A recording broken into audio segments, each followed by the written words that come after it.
All right, welcome to our Shotmaker podcast. I think this is going to be a really good discussion.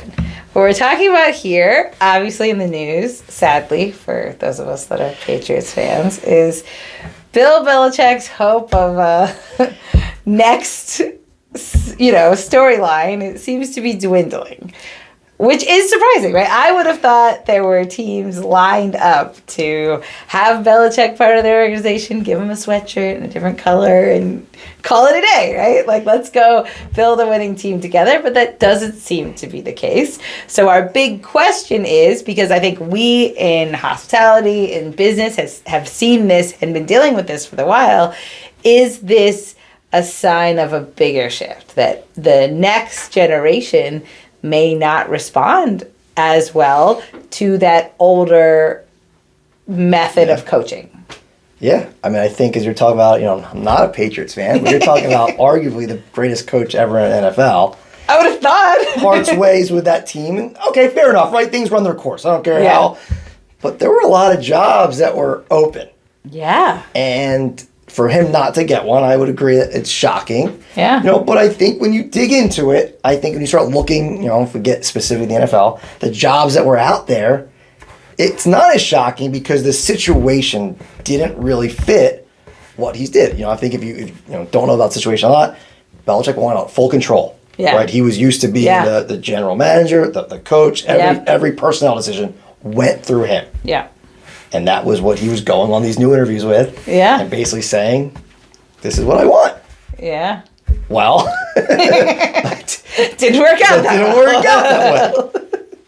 So you may need some interview coaching. I need some interview coaching. Right? I think, I think one of the jokes going around with Atlanta was going to interview him and say, hey, Bill, tell us time that you overcame a really tough situation. And he would talk about the Super Bowl that they were down 28-3 to Atlanta and came back. And obviously when you're interviewing Atlanta, that might not be the story you want to tell. So that's it. Cross them off the list. But I think as you go into the restaurant world, it's similar, right? Yeah. You have these, let's say, general manager or district manager, or whatever position you're trying to fill.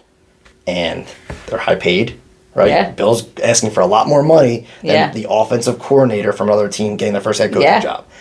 And they're saying that this is the system I'm going to run. Yeah. I want to run your restaurant like this, and I'm not going to back down from that. Yeah. Where do you go? And you own the restaurant. I mean, it's tough because I think to me, the undercurrent is it's unproven in this next generation, right? It worked 10 years ago. It worked 15 years ago as you were building it up, right?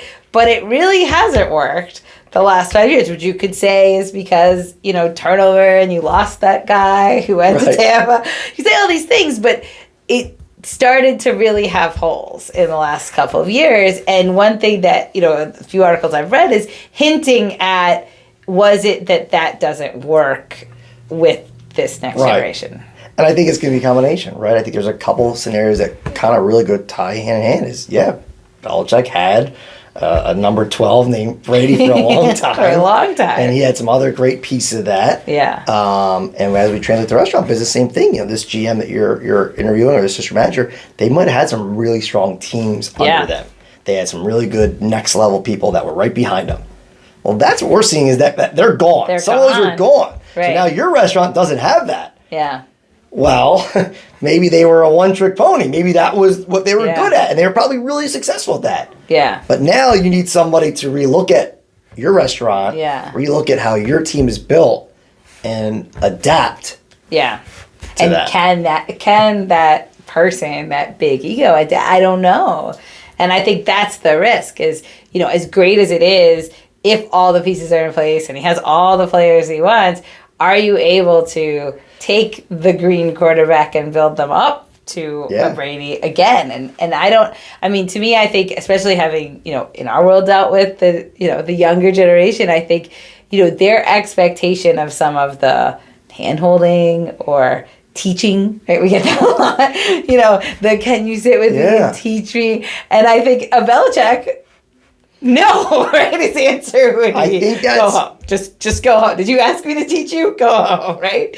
Like that old school, like you need to know now or not. I don't know that it works. No, I think there's a quote for a long time ago, Bill, was "Do your job." And I'll be honest, I remember running restaurants at the time. There was some old school GMs. We liked it. We're like, that's great, right? Do your job. If everyone just does your individual job. That doesn't really work now. The newer GMs are like, I don't know. That seems a little rude. We're like, because you're soft. Can you show me my job? Where Belichick would probably yell at you for asking that question. So I was in the restaurant industry during this transition, and it was a transition from staff to newer managers that, different things were important to them. Quality of life, the way they were talked to. Yeah. When I was a new manager, the way I was talked to wasn't really a thing back then. No, not at all. Right? No, not at all. Like there's no even. I mean, I remember even in accounting, it was like, then you're not meant to be here. Right? Could you ever handle that? Going to your partner, CPA partner or general manager, say, I'm not really liking the way you deliver that message. Your tone. No. But that's now part of it. Thing. That is now part of it. So I think that is, and I think these teams, we go back to like, are these teams willing to risk it? Yeah. Right? They know there's a chance that if they have the right team there, Bill could win them the Super Bowl. That's on the table. Yeah. His game planning is great. His work ethic. Yeah. He's a proven winner. Yeah. He can win Super Bowls. He can get. Yeah. There's no doubt. But the fear is if what he doesn't translate. Yeah. How far does that set that team back? For 10 years, right? Right? Now you blow through whatever young player you had. Next time, 3-4 years, people aren't signing there. And like you said, now you're drafting number one for a while and you're very far removed. Well, and I think, the broader question as you look at your leadership team or even, your own leadership is whether we like it or not, right? And I think, we would argue that we learned a lot in how hard it was at the beginning, right? It really, I remember as much as it was like, oh my God, this is terrible, you really learned a lot very quickly, right? That this is how I have to act, this is what I have to do, otherwise it's just not going to work.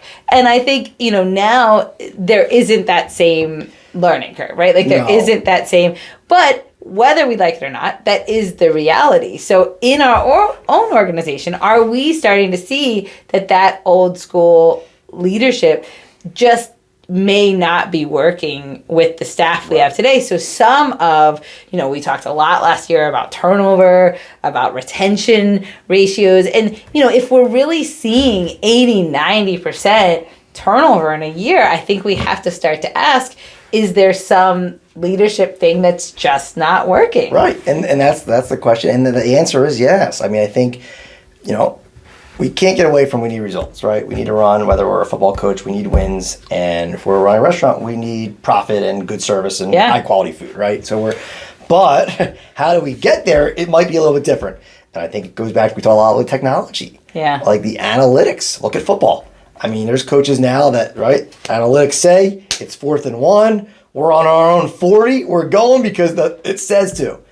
Bill doesn't go. Bill kicks that ball away. Right? Yeah. He kicks a field goal. I'm not saying that's wrong. He's won a lot by doing that. Yeah. But is that give him a less chance in the future because he's doing that and same thing? If you have an old school general manager that's very good at numbers and very good at whatever it is, but they're just not willing to learn the new technology or run a report that might give them some answers. Yeah. Or work on interpersonal skills. Or work on evolving themselves. I think a lot of it, they went into emotional intelligence. That was the big key word, right? What's your emotional intelligence? Are you working on it?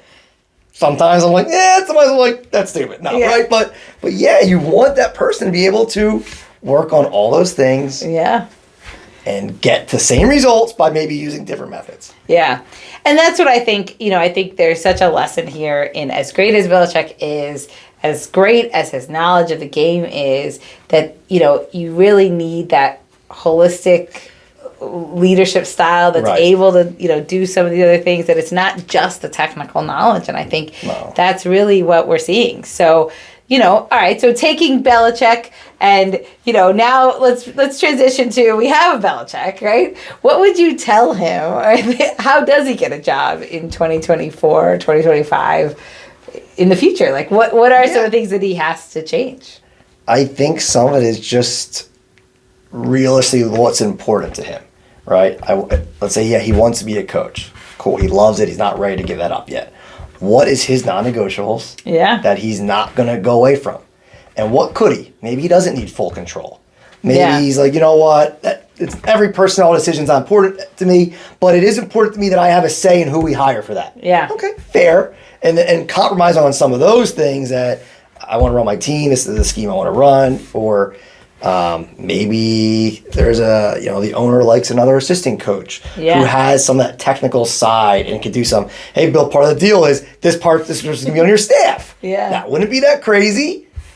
Yes or no? Again, these are the things that I think he would have to do to get that opportunity. Yeah.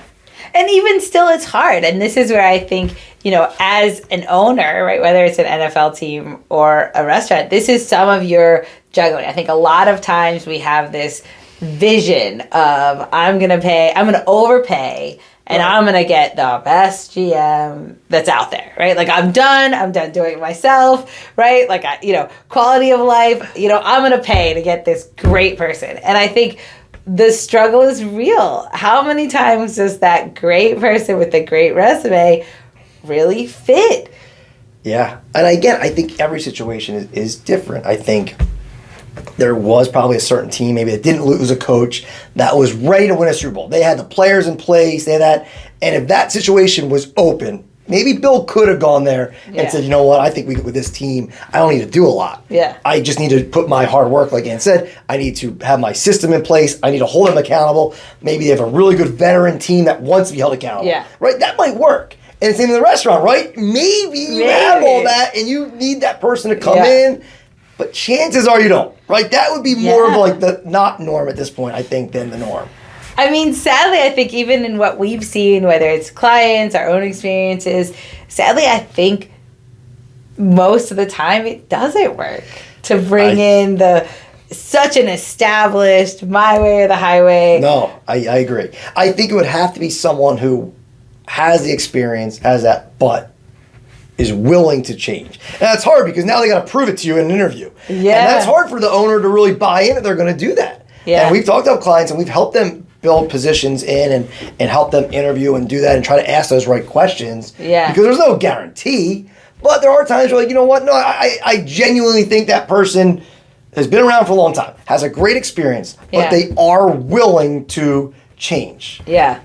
And I think that's where, sometimes when we're interviewing and, I think everyone has a vision of what this person is. And I think at times we get mad at the person who has less experience, right? So if it's Bill versus, a new guy, and we're really mad because the new guy doesn't know half of what Bill does. But I think we forget how hard it is for the experienced guy or girl to fit in the organization, right? So sometimes we don't give enough credit to the fact that a new person's not always bad, because at least we know we can mold them, where there's a huge risk in the big personality, the big salary. Absolutely. And I think sometimes we forget that until we're in it. And then we're like, wow, this is equally challenging in its own way. Because I think either way, and we talk a lot with our clients, and, you got to hire the right person. And that high paid experience, maybe they're the right person. Maybe. But there's probably a better chance they're not. Where the other experienced person that you think could be a culture fit, you think could learn these skill set, probably has a better chance of being the right person. No guarantee either that they are, but we've told a lot of you, if you have the right skill set on interviewing and you're prepared for interviews and you know what you're looking for, it's going to make it easier for you to find that right person. Yeah, because, it's funny as we, talked this out together, I think I go the route of maybe I don't even hire Belichick, right? If I'm the owner, because I think the more you talk through it, it's hard. It's hard to be the next team for Belichick. It's hard to be the next role for some of these big experienced people. I really think that there's less jobs out there that would make sense than not. As a big football fan, he's an Eagles fan. Didn't end really that great this year for us. I respect Belichick. I think he's unbelievable. I just didn't know for could he be an Eagle? I don't know if that makes sense. Right in the Super Bowl this year, you have Kansas City and San Francisco. If Andy Reid stepped away tomorrow, Kansas City's like, oh my gosh, we need a coach. Could Belichick jump in with leadership like Mahomes and Kelsey and all that? Yeah. He might be able to, right? He doesn't need to go find his next quarterback. He's got Patrick. Yeah. And I don't know Patrick. He seems pretty motivated. Yeah. He seems pretty much, Andy Reid's old school enough that it's not. Could it work? Maybe. Right? Maybe. But for the teams he was talking to with younger players into the restaurant industry, not as the culture's not really established because that's why they fired the old coaching staff probably because that I think would be tougher for him to do. Yeah. Yeah, so as you interview your next GM big position, it's an interesting thing to think about. And I think looking at the risks of both sides, the risk of hiring someone without experience, but the risk of hiring someone with too much experience, I think it can be an interesting parallel to that and Bill Belichick. So hopefully he finds a place. Yeah. It would be nice to see him out on the football field again. But it's an interesting challenge that he's up against. It sure is. All right. Well, thank you so much for joining us on this week's episode. We will see you next week on our Shotmaker podcast.